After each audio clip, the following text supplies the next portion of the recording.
In January of 2006, 24-year-old Jennifer Kesse vanished from her Orlando home. Her car was found later abandoned, and a mysterious figure was caught on surveillance walking away from her property, but their face has been hidden forever by just a few pixels. Nearly 2 decades later, Jennifer's disappearance remains one of Florida's most haunting mysteries. Hi everyone, welcome back to This Case Takes Place. For today's video, we're going to be covering the case of Jennifer Kesse. So this case takes place on the 24th of January 2006. Jennifer Kesse was raised in Tampa, Florida in the late 90s and then later moved on to the University of Central Florida where she studied finance. She wasn't just a regular student, however, she was a standout, graduating with honours in 2003. Her parents stated that Jennifer was the kind of daughter that every parent hoped for. Jennifer's dad said, when she walked into a room, the room lit up. She was really on the upward climb of what we all hope our children to do. She didn't have any enemies. And I hate to sit here and say that over a 20-year period my daughter was perfect, but she was close to it. After graduation, Jennifer's life seemed to unfold exactly as planned. She landed a job as a finance manager with Central Florida Investments, a timeshare company, and quickly started moving up the ladder.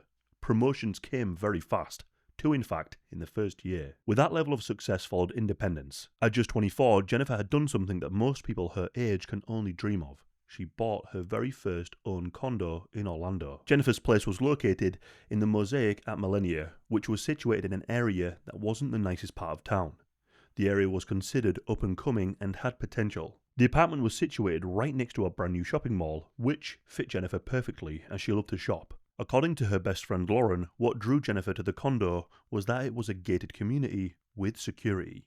In fact, security really mattered to Jennifer, and according to Lauren, she was extremely safety conscious, and that she was very aware of her surroundings. Jennifer always carried pepper spray, stayed alert, and had a habit of calling her friends or family whenever she walked alone at night, even if it was just from a Target parking lot.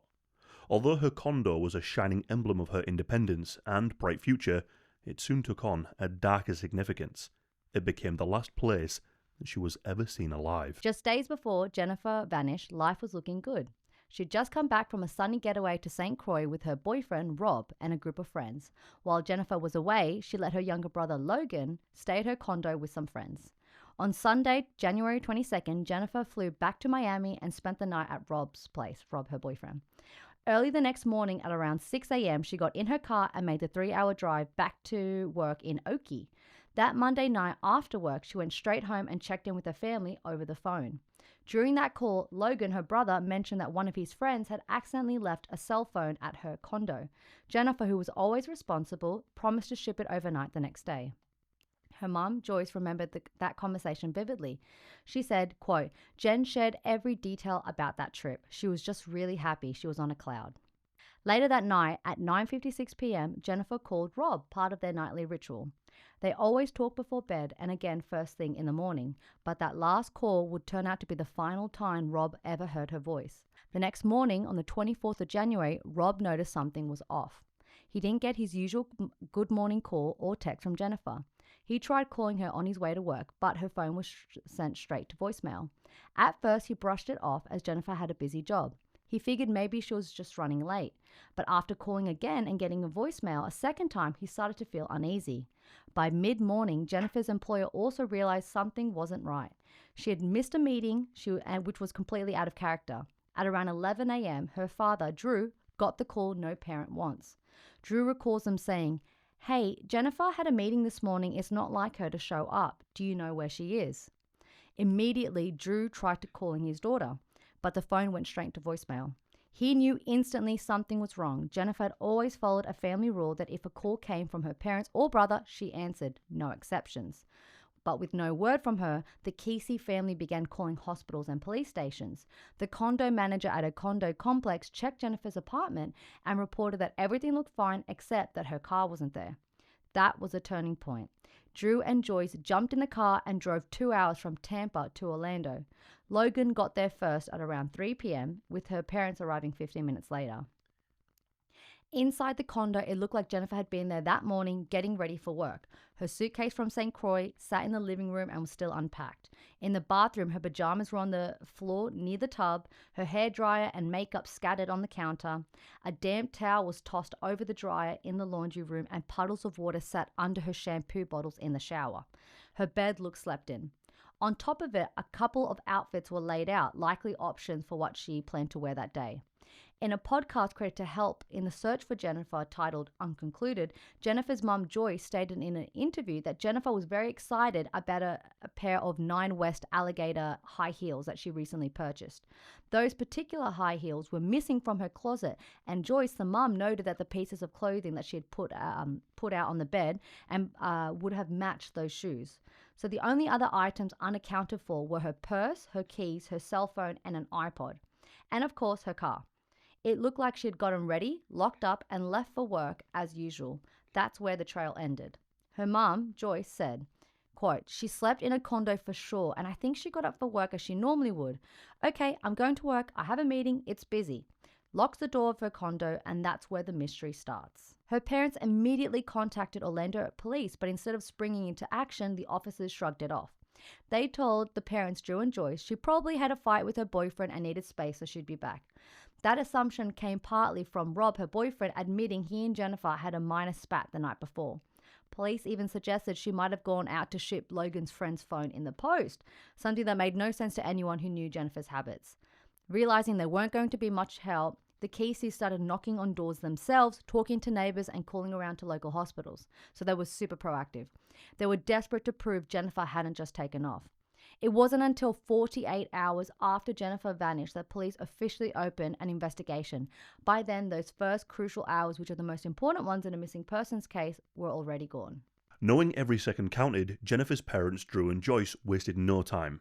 They plastered missing person posters everywhere they could and reached out to local news stations, desperate to get the word out. Within hours, hundreds of volunteers poured in to help with the search. But despite the overwhelming turnout, there was still no sign of Jennifer anywhere. As is the norm in missing person cases, detectives first turned their attention to Jennifer's inner circle. Her boyfriend, her brother, her parents, anyone close to her was looked at. After digging in, the police cleared the family. There were no red flags and no suspicious behaviour.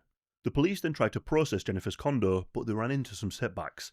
By the time they got there, the apartment had already been compromised.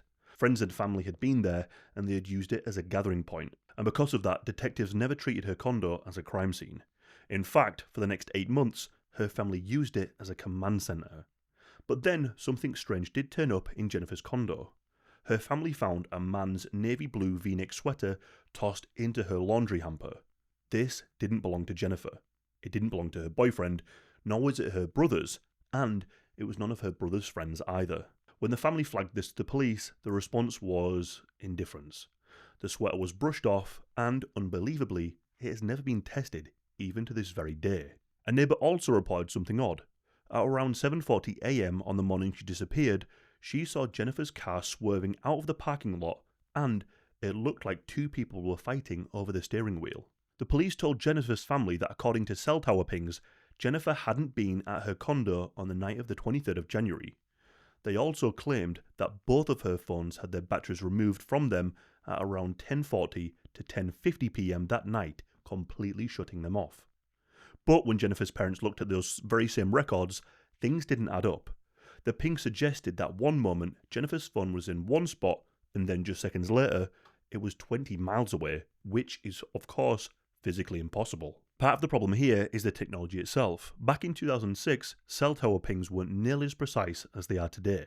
They could place you somewhere within a general area, but they weren't reliable enough to map minute-by-minute movements.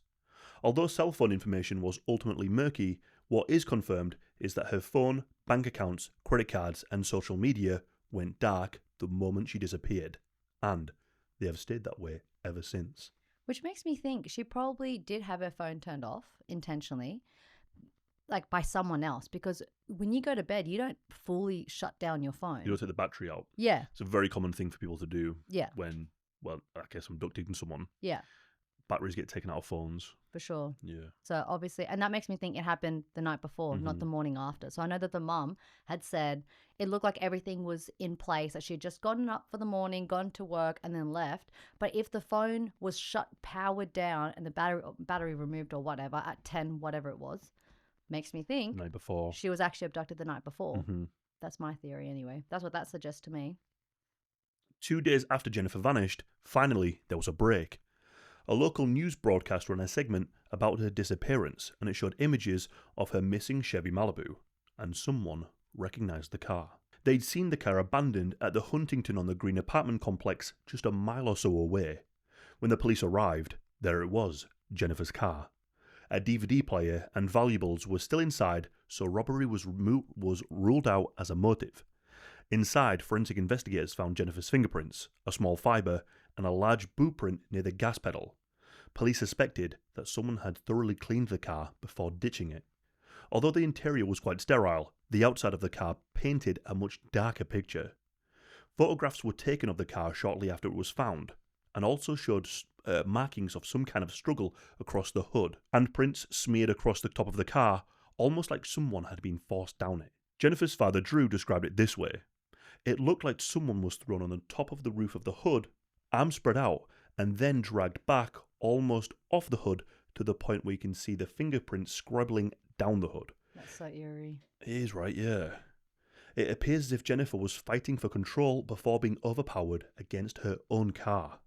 The police then used dogs to track Jennifer's scent from her car back toward her building, straight to the stairwell at the rear of her apartment, the staircase closest to the door. It's unknown if the dogs were tracking Jennifer to her condo because her scent would be there, of course, or if they were leading investigators to the location where she was abducted. After the dogs tracked Jennifer's scent to the stairwell, the trail went cold. The weekend after the car was discovered, more than 1,400 volunteers scoured the area around the apartment complex where Jennifer's car was found, looking for any sign of Jennifer. Tragically, they came up empty. To the outside world, Jennifer had simply vanished into thin air. Police finally caught a break in the case when they learned that the apartment complex where Jennifer's car was found actually had surveillance cameras. Detectives managed to pull footage from 2 different angles, and for a moment it seemed like they might have something big. The first camera showed Jennifer's car pulling into the lot at around noon, just 2 days after she disappeared. The driver sat in the car for about 30 seconds before getting out. But here's the frustrating part. The view was partially blocked by a gate. The footage was grainy, and the driver's face couldn't be identified. We don't know what they were doing inside the car during those 30 seconds. Was he just sitting there? Was he wiping it down? Was he maybe just gathering himself before making a run for it? To this day, we have no idea what he was doing in that car. When the driver finally stepped out, they didn't hesitate or even look around. They just walked off like they knew no one was watching. Although that footage from the first camera showed nothing of use, investigators were hoping that perhaps the second camera would maybe identify the culprit. The second camera captured the person walking along the fence, but it only snapped an image every 3 seconds. Devastatingly, each time the camera snapped an image, the suspect's face was perfectly hidden behind the thick bars of the gate. That's why the press later dubbed this individual, quote, the luckiest person of interest on earth. The blurry images didn't leave investigators much to go on. The person looked to be wearing a t-shirt, baggy pants that were tapered at the ankles, and large shoes. The police and all the agencies couldn't determine if the person in the footage was a man or a woman. One of the other things nobody seemed to get along on is the person's hair. They couldn't decide whether it was a weird haircut or was the hair in more like a bun. Were they wearing a cap or maybe some kind of helmet? Jennifer's family couldn't recognize this person in the footage either. And then there's the suspicion that police might not have released all of the footage. Some researchers point out gaps in the tape and believe investigators are holding back additional frames. If that's true, what's in those missing seconds? Even the outfit has sparked debate. Some argue that the person looks like they're in a construction gear. Others think it's a security guard uniform. Detective Joel Wright, who worked on the case, said they measured the gate and they had people of different heights walk along it to match the camera angle. With the FBI's help, they determined that the person was between 5'3" and 5'5". Detective Wright added that the clothing appeared to be of something of a painter or a laborer might wear. But here's the twist. The camera themselves may have been misleading. It is said online that investigators later noticed that navy blue uniforms sometimes showed up as white in the footage. That would mean that, quote unquote, an all-white outfit could have actually been dark. Although this has not been confirmed, it's possible that police were chasing the wrong lead in searching for a construction worker all along. In fact, the footage was so blurry that the investigators went to NASA for help. They hoped the agency's advanced imaging technology could sharpen the video and reveal more detail. And while NASA did enhance the footage, it still wasn't enough to clearly identify the person. A retired DEA agent who joined the case years later said that this person holds the key to solving the case. To this day, we still don't know who that person in the footage is. When investigators looked for similar footage at Jennifer's condo, they hit another dead end. No cameras had ever been installed on the property. The closest thing they had was a security guard's visitor log, and even that turned out to be incomplete. To make things even more unsettling, Jennifer's family later discovered that a complete set of keys for the entire condo complex had been stolen about a month before she vanished. So someone had a key to her apartment. And every single other person at And they that never complex. found who that was. No, that's devastating. Bad. And we'll obviously have all the images up, but you guys leave down below what you think the person looks like. Is it a man? Is it a woman? Is it a haircut? Is it a helmet? Everyone just has their own opinion on it. Pretty quickly, attention turned to construction workers at Jennifer's condo complex. In 2006, the property was in the middle of a big conversion, which meant that the place was crawling with workers. And some of them weren't just working on site either, they were living there too, staying in the vacant units while renovations were underway. And Jennifer wasn't comfortable with these people around. In fact, she had complained more than once to her father about the way these workers would harass her. Jennifer had told her parents, "They tend to just stop when I'm walking by or when I get out of my car. They just look." In addition to just looking, they also catcalled and whistled and made her feel extremely vulnerable, because of course, she also lived alone. Especially when you consider that many of these men saw her coming and going every single day. They knew her routine. They knew when she was home, and they knew when she wasn't. And it also wasn't just Jennifer who felt this way. Other women who lived in the complex later told a documentary that they too were subjected to catcalls, inappropriate comments, and lingering stares. One woman called Colleen recalled, "When I would come home from work, there would always be a large group of men outside drinking, and whenever I walked past them, there would be comments or just uncomfortable stares. It wasn't a great feeling, I didn't like it."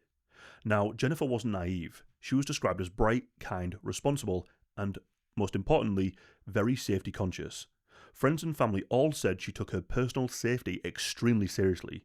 She never left her apartment door or car door unlocked, never opened the door to strangers, and was always hyper aware of her surroundings. She loved watching Law & Order, and she understood how quickly things could go wrong for a woman when she was on her own. So there was one occasion where some workers needed to do a quick touch-up of paint in her unit. Jennifer actually drove home during her lunch break to let them in and stood there the entire time as they worked instead of giving them a physical key. She even stayed on the phone with her dad the whole time for an extra layer of protection. Drew remembered hearing the workers in the background. They spoke no English, and Jennifer also struggled to communicate with them. But she was firm about her boundaries. No one was in her home without her being there to watch.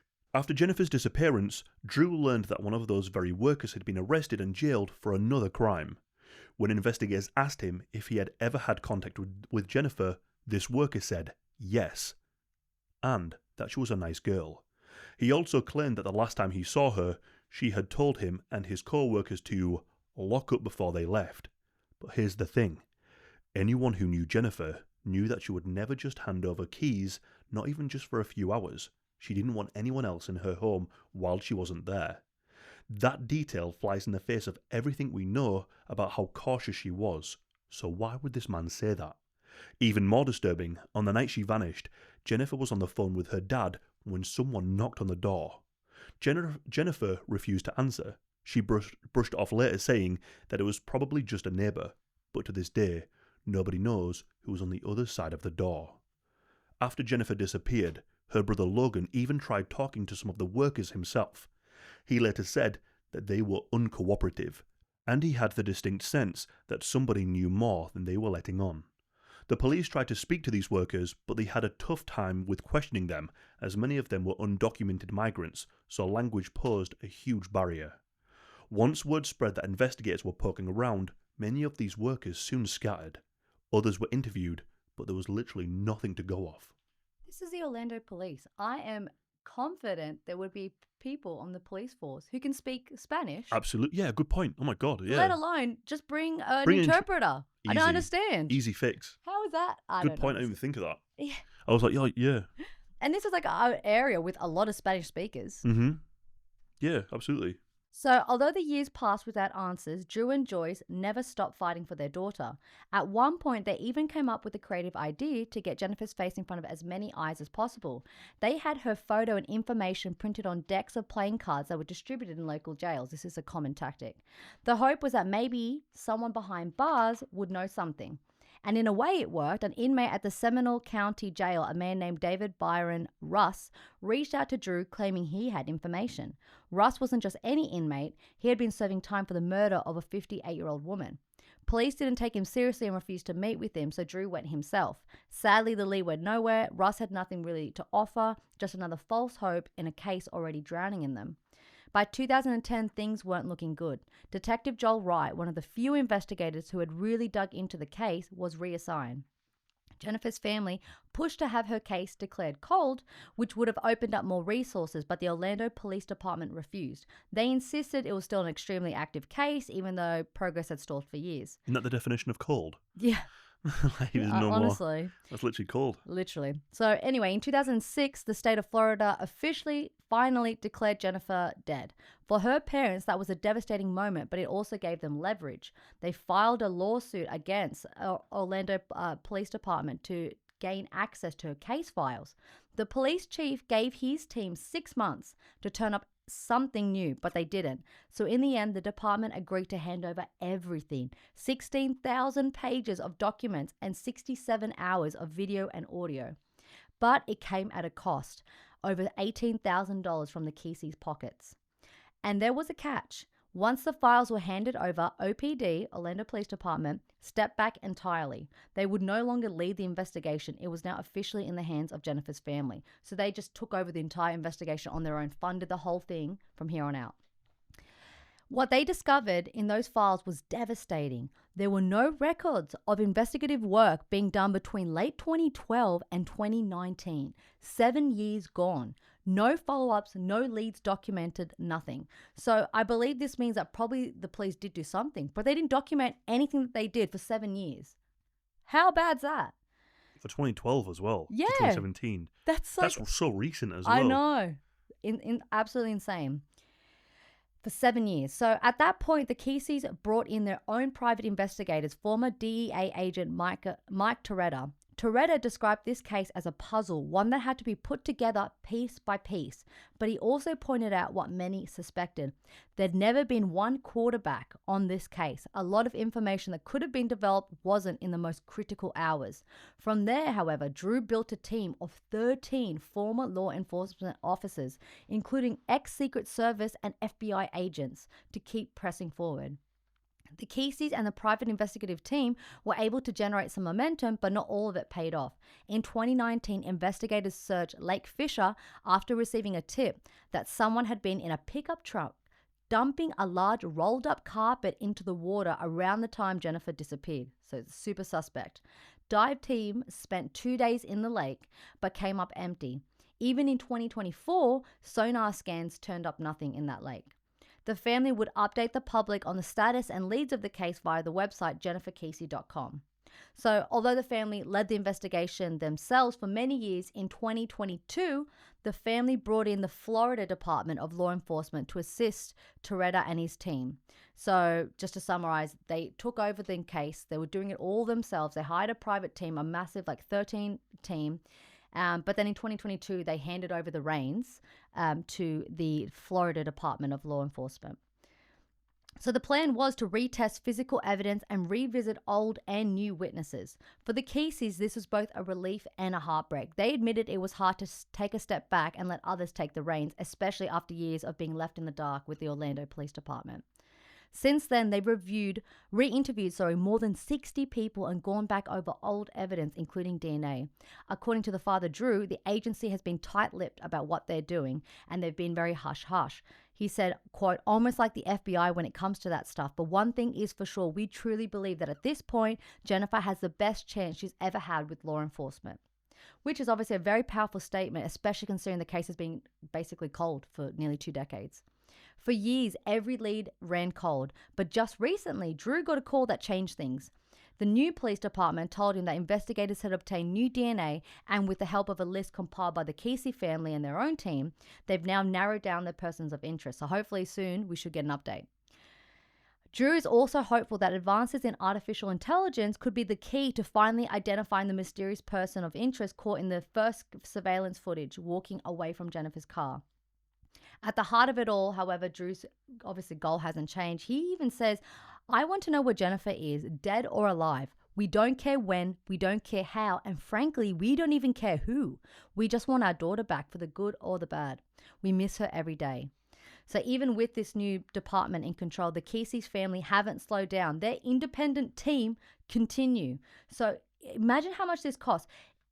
By 2019, they've already spent over $500,000 of their own money chasing these leads. And the father, Drew, said, quote, we've recently retired, but it pretty much takes your friends, part of your family, it takes your house, it takes your job, and it's pretty much taken all of our money. Depression is there, anxiety is always there.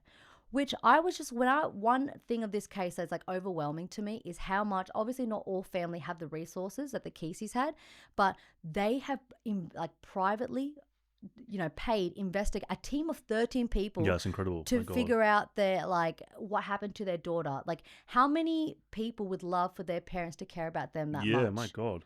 It's taken over their entire life, and they are not stopping. They're still at it to this day. It's incredible. If only all parents love their children as much as these guys did or do. Incredible. So now, before we talk about who did it or who we think might have done it, it's important to discuss some things before. So number one, when? Overwhelmingly, the opinion has always been that Jennifer was abducted the morning as she left for work. People base this belief on the fact that the shower and towel was wet and that there were clothes laid out on the bed. One interesting theory pointed out online is that this does not necessarily mean that she was abducted in the morning. Joyce, Jennifer's mother, clarified that when she described the shower as wet, she meant that there was water in the corners around the shampoo bottles inside the shower. Water can collect in these sorts of areas for 12 to 24 hours, as can a really wet towel, especially if you use the towel to mop up any excess water that might have spilled out of the shower. Also, the clothes on the bed could have been picked out the night before to save her time in the morning, which her boyfriend Rob confirmed was something that she would actually do. So perhaps she either left late that night to have a couple of drinks out, or an intruder came in the night before, which is when the contact ceased. This is also the time when the police believe that her phone was intentionally shut off and powered down. As we mentioned earlier too, someone had knocked on her door when she was on the phone with her father that night. Could this person have tried again and abducted her that very night? Even more eerie is that another resident had their door opened in the middle of the night using a key, but thankfully a bolt that they had in place kept it shut. Could the same thing have happened that night to Jennifer, and that she just didn't have a bolt and this person was able to get inside with the keys that were stolen? So number two, the car. Why would the abductor take Jennifer's car and then bring it back? One online commenter has a theory. To make it look like Jennifer disappeared from her residence and not from wherever she was actually abducted. For example, maybe she was abducted somewhere else, like at a bar if she went out that night, or perhaps she was about to enter work. Another question is, why did the perpetrator leave the car where it was? A strong theory is that the abductor gave up another person a description of where to leave the car, but they got it wrong and left it at a different apartment complex, which begs the question, was there maybe more than one person involved?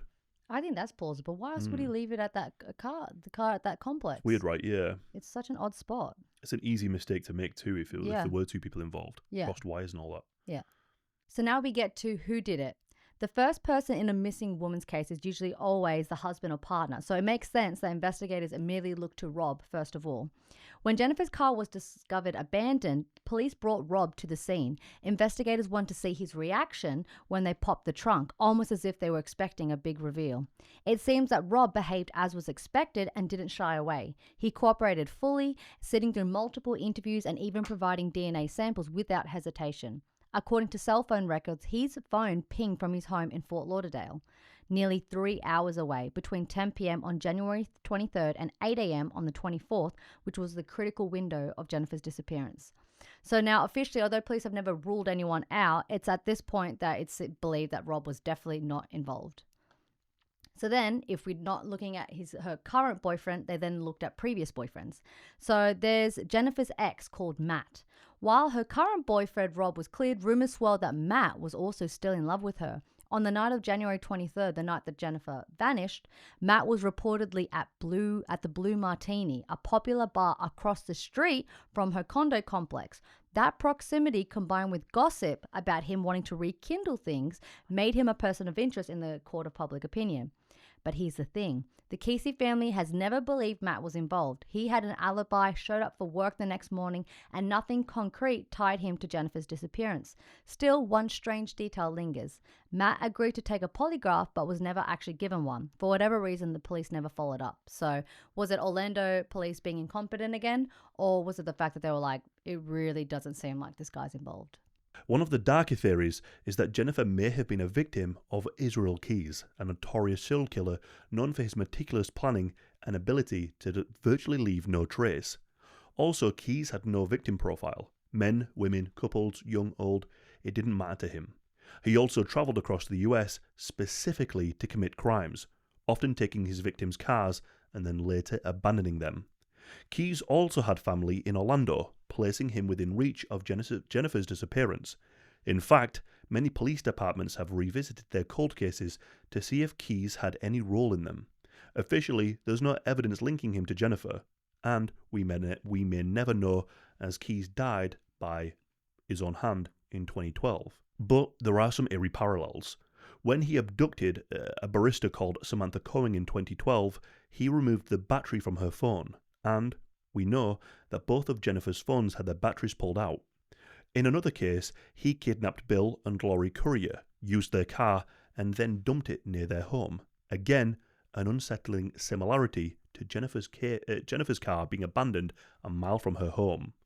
Keyes also admitted to killing 2 women in 2005 and 2006, but he refused to give their names. He even described the victim as a pale-skinned woman with a wealthy grandmother who drove an older car. Jennifer had fair skin, drove a 2003 Chevy Malibu, and came from a comfortable family background. And then we have another person of interest, a man named James Hattaway. James had a terrifying history of violence against women. In 2009, an Orlando woman named Tracy Ocasio vanished after leaving a bar with him. The police believe that James was responsible for her disappearance, though he was never charged in Tracy's case. He's now serving life in prison for an unrelated attempted murder. Tracy's last known location was the tap room, which was close to where Jennifer lived, which has fueled speculation that James might have been involved in both of these cases. The police did investigate the possibility, but ultimately they found no evidence linking him to Jennifer. So then we get to the construction worker theory, and this is the most persistent one. So the most persistent theory in Jennifer's case points straight back to the construction workers and maintenance staff who were living and working on the property at the time she disappeared. Years later, the Kesse family's private investigator, former DA agent Michael Toretta, doubled down on the theory that a worker was involved. He believes up to 10 men were living in the condo directly across the hall from Jennifer's unit, and that one of them attacked her the morning she vanished. So basically, they were allowed to live in the, as they were renovating this whole apartment complex, they were allowed to live in the apartments that weren't yet finished. His theory is chilling. He said, quote, "What I'm thinking is Jennifer comes out, she locks the door. Of course, she has her back to the apartment behind her and then is abducted by those individuals across the hallway. She's locking the door and never sees it coming. She was probably attacked immediately upon exiting. She's dragged into that apartment and that's the end." Toretta believes whatever happened to Jennifer happened so fast she may not have had a chance to fight back. But Drew points out one issue. Scent dogs were brought in to search that very unit and they came up with nothing. If Jennifer had been dragged in there, why didn't the dogs pick up on her trail? Adding to the unease, Toretta learned that Jennifer wasn't the only one who had concerns about security in the complex. Multiple residents reported feeling safe. And then there's this, a woman who moved in not long after Jennifer's disappearance said, as we mentioned before, someone had actually tried to enter her condo in the middle of the night using a key. And that raises another troubling detail. Inside the building, there were reportedly a, quote, wall of keys for the units which were easily accessible and poorly secured. So, and this is where all the keys were, stolen. So if that's true, it wouldn't have been hard for someone to also gain access to Jennifer's condo or anyone else's. So that's the main thrust. It's the construction workers, which also ties into the security footage. That when people speak of the security footage, overwhelmingly, and the police also said we're looking for a construction worker possibly. And then we arrive to another eerie theory. Jennifer's father, Drew, believes his daughter may have been a victim to human trafficking. He explained that he doesn't believe that Jennifer's disappearance was random at all. Instead, he believes that she was deliberately targeted. He said, maybe they had to pay off a debt. Maybe it's what they do. Maybe they had to do this to get into a gang. But I believe Jennifer was pointed out as, that's the one we want. And in Drew's mind, the people responsible may have not been from this country. He said, I just personally think that someone from outside of this country had a job to do. They came in and did that job, and that Jennifer is just not here. The family have also said that they believe that there was some kind of violent struggle, possibly near her car, which could fit the idea that this was just a sudden violent abduction. The trafficking theory isn't just Drew's, it's one of the most widely discussed possibilities in Jennifer's case. A lot of people believe that she may have been abducted and sold into sex trafficking. And here's where things get even stranger. Sex traffickers often use dating sites as a way to advertise and gain customers. Over the years, multiple tips have come in claiming sightings of Jennifer with men. One of the most well-known... That's going to freak me out, that. A bit weird.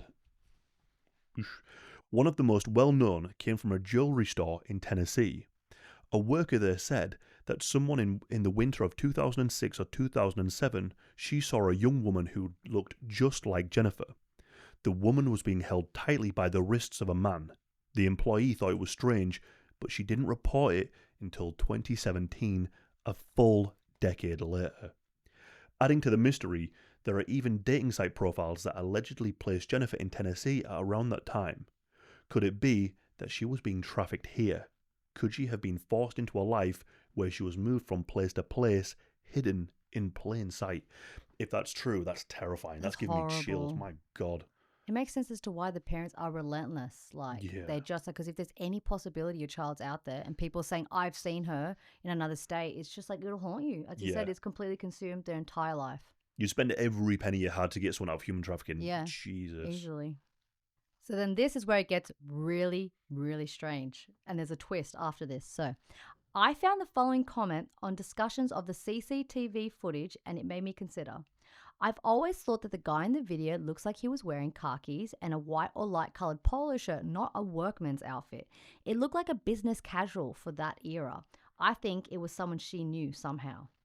And turns out a common but less prominent theory is that the culprit was one of Jennifer's co-workers and manager called Johnny Campus. So from here on out, I'm going to just refer to him as JC. Actually, it's probably easier for me to just say Johnny than JC. Yeah, I guess so, yeah. Okay, Johnny.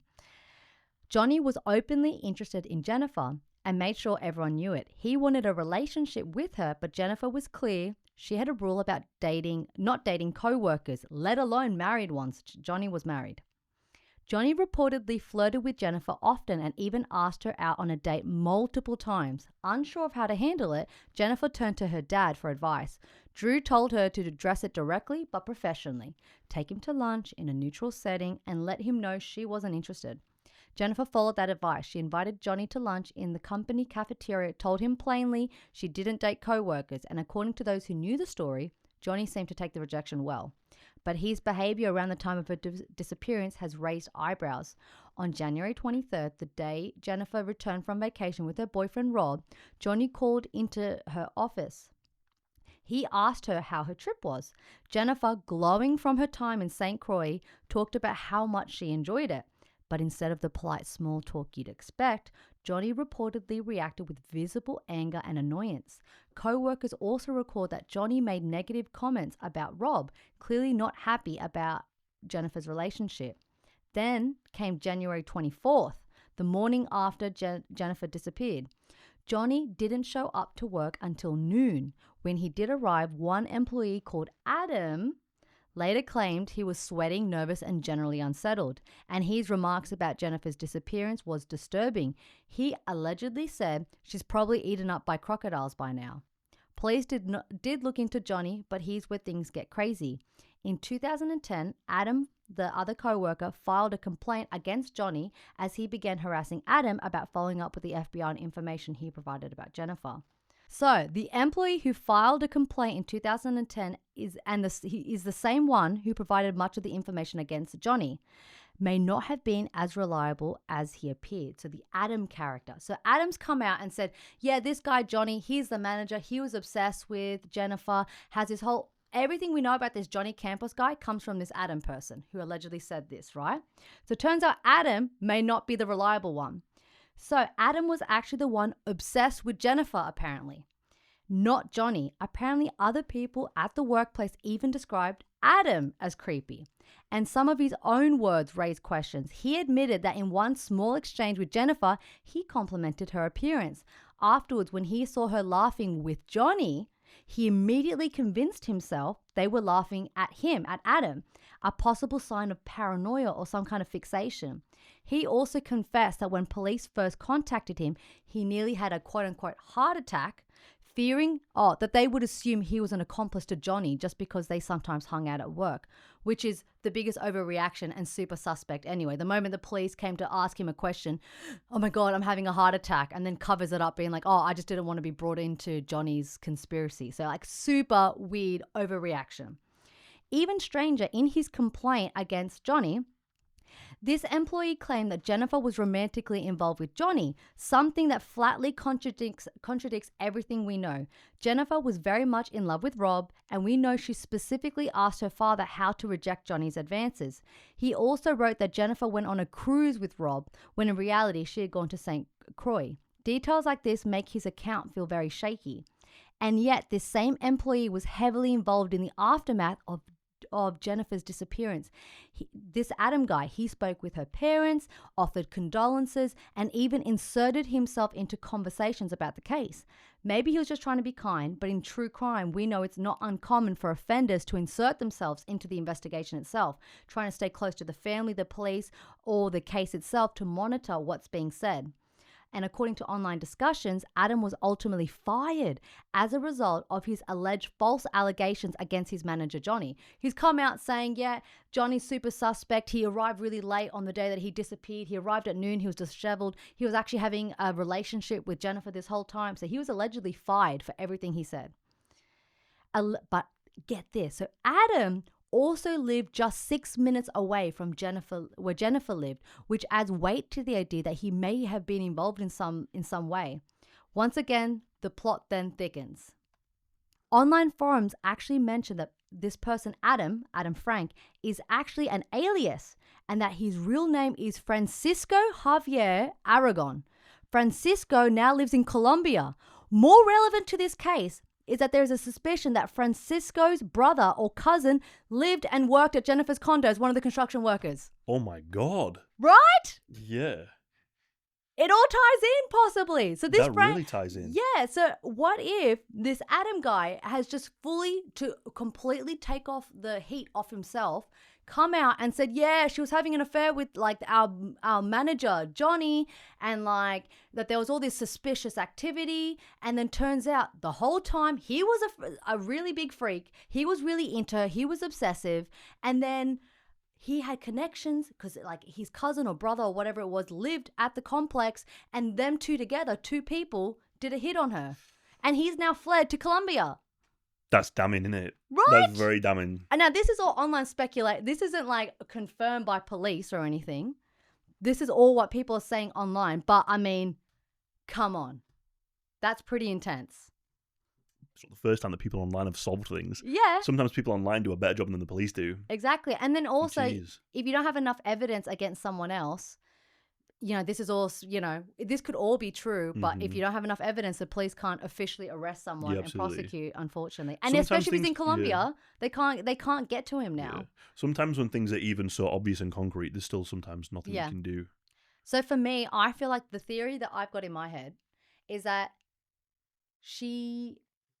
it definitely happened the night before. So she's in bed. The fact that someone else in that apartment complex had the door open, and that the lock was the only thing that kept that door in place because someone had the key, right? And the fact that she was on the phone and someone knocks on the door. Someone's already testing the waters, trying to see if her doors are open. Her phone shuts down just after she gets off the phone call with her boyfriend. She gets off the phone call with the boyfriend, and then the phone powers down. I think at that point, they open her door and abduct her. I don't think they carried her into the opposite room like the detective thinks, because of the fact that there was no scent in that room. She never went into that room. I think she was taken to the car. There was a struggle. She tries to fight them off, but they grab her, slam her into the car, hence why her marks are on top of the car, shove her in there, drive off. You know what? Maybe the way that maybe she opened the door to them because it was Adam or someone she knew somehow, possibly. That's why she opened the door to him the night before, something like that. And that, yeah, it was like it was two people. It was possibly this co-worker who was obsessed with her, who was stalking her, and like one of his construction cousins, buddies of some Fits sort. in. Yeah. It all lines up, right? My God. I think, because it just doesn't make sense. I don't think she left that morning and that she was, because it's broad daylight. Well, You don't abduct someone as they're leaving to work, because that's like Yeah. high traffic area, you would think. That's when like things are happening. Well, for me, the fact the battery was taken out of her phone, Yeah. like Israel Keys did that. Yeah. It's what killers do. Yeah. If you're forward thinking, Yeah. it's okay. Once we get a battery out of the phone, instantly. Yeah. So if we take her anywhere, things don't ping. You know. Yeah. To me, that's like damning that it did happen, like you said. Yeah. The night before. I think so. Yeah. And now we arrive to the abduction sighting. The following was mentioned on the Unconcluded podcast, which is the podcast about the case of Jennifer. This is what a witness called Erica had to say. Erica described two encounters that she had with a person that she believes to be Jennifer. Erica was a leasing agent at the Northbridge apartment and retail complex located around 1.7 miles from Jennifer's condo. So first, encounter 1. Erica describes a sketched out and scared Jennifer coming to her leasing office on or around the 14th or 15th of January 2006. She wanted to inquire about a one-bedroom apartment. After about a 10-minute face-to-face interaction, it was clear to Erica that Jennifer was not interested in renting an apartment and appeared to be hiding from someone. Erica said the following things in her account. 1. She was completely distracted by something else. 2. She wasn't making eye contact with me. 3. She was looking out the window like she was looking for someone. 4. Her attention span was somewhere else. She thought, I'm literally not getting anything back from her. What's up this girl? She's not interested in an apartment, she's just wasting my time. She's sketched out, she's scared. Her eyes are constantly looking outside. Jennifer told Erica her name, and Erica wrote it down on a follow-up card. She described Jennifer as a beautiful girl, very striking, very beautiful eyes, blonde hair, and young. Encounter 2. Erica described an incident she witnessed on the evening of the 23rd of January, which appears to be an abduction. She said she was going to sleep on her sofa at around 10:30 to 11 p.m. when she was awakened by a girl yelling for help. She says that a Hispanic-looking male took the blonde girl out of the front seat of the car, grabbed her by the neck, talked close to her face. She got the impression that the two people knew each other and that the girl had somehow pissed off the male. The male then shoved the blonde girl into the backseat of the car, where Erica could see the legs and shoes of another male. Erica said the following things in her account. 1. The male and female were eye to eye. 2. The male was Hispanic who had dark hair and light fair skin. 3. Jennifer appeared to be getting ready for bed, wearing sweatpants and a tank top. In subsequent accounts months later, Jennifer's college roommate of 5 years reported that Jennifer's usual nighttime attire was sweatpants and a tank top. And 4. The black four-door sedan peeled off. Jennifer's car was a black four-door sedan. She was adamant that the blonde girl she saw was the same person that she saw in the office around 9 days earlier. She said the same length hair, the same hair colour, the same body build. Literally, it was exactly like Jennifer. After hearing about Jennifer's disappearance on the morning news on the 25th of January 2006, she called the FBI crime line, and a police officer came and took a report. However, no one ever followed up with her. Erica said, nobody asked, nobody called, and nobody inquired or contacted me to ask about anything further. And then, there's another possible witness that night. Someone claimed on Reddit to have seen 2 cars behind the Oak Ridge Baptist Church on the night that Jennifer disappeared, with headlights pointed behind the church. She said one of these cars matched Jennifer's car. But it doesn't just stop there. It turns out that the pastor's son of that church allegedly lived at the apartments where Jennifer's car was found. Furthermore, someone online mentioned that he allegedly had sexual criminal charges against him. In regards to, I think that the church bit might have just been Reddit, just like an online discussion.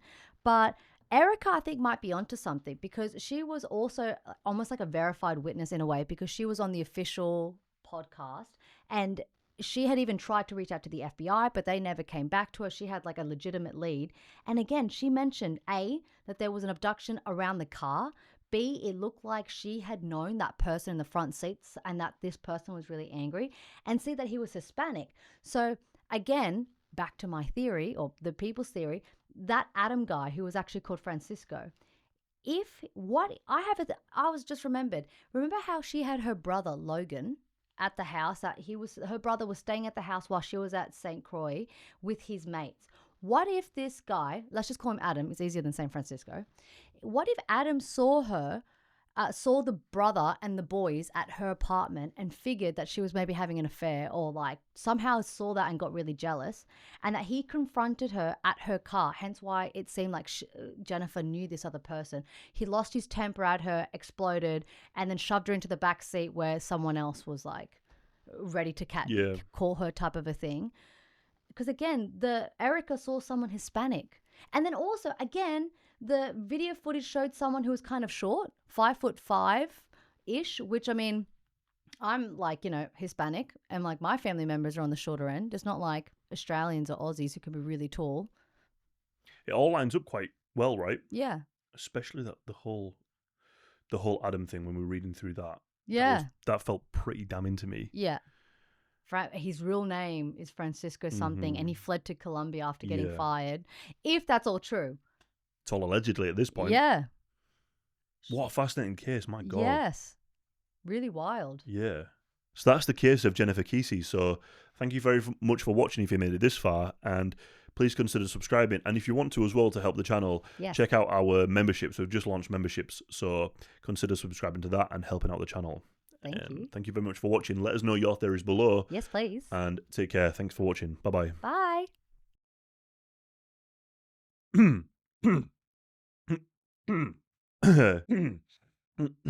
What? I use it for therapy. I literally was like, AI, can you be my boyfriend? It's on out then. My God. Right, okay, right.